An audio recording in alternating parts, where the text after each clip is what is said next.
ከፍተኛ በሆነ ኢኮሲስተም ውስጥ የሐኪሞች፣ ነርሶች፣ ፊዚዮቴራፒስቶች እና ቴክኒሽያኖች አካል ሆደ በዚህ 15 ዓመታት ውስጥ በአፖሎ ሜን የኤክሞ ፕሮግራሙን ማሳደግ ላይ ተሳትፌያለሁ።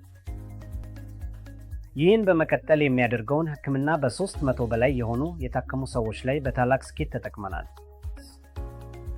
ይህን እንደ ተተኪ ለተከላ ስለሚያደርጉት ተግባር ብቻ ሳይሆን እንዲሁም በአሮድስ ያሉ በርካታ ሁኔታዎች ውስጥ እንደ ድጋፍ ለመድኃኒት ተጠቅመናል።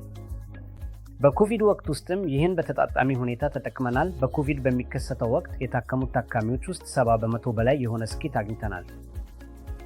እንዲሁም በመታለልና በተደረሰባቸው ጉዳቶች የታከሙ ታካሚዎች ላይ በዓመታት ውስጥ ተጠቅመናል።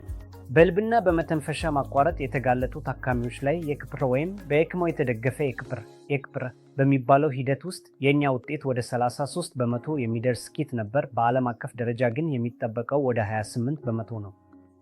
እና በዚህ ሂደት ውስጥም ከታሚል ናዱ ግዛት ውስጥ ከሚገኙ ሆስፒታሎች እና አንዳንድ ጊዜ ከሌሎች ግዛቶችን ደውሎች ተቀብለናል። በእነዚህ ጊዜያት ቡድናችን በሩቅ ማዕከላዊ መንገድ የኤክሞ ሂደትን ለመጀመር እንዲሁም በዚያ ያሉትን ታካሚዎች ለመከታተል ወይም ከተፈለገ በኋላ ለተካላዊ ተከላ ወደዚህ ለመቀየር እንዲረዱ እርዳታ ሰጥተናል።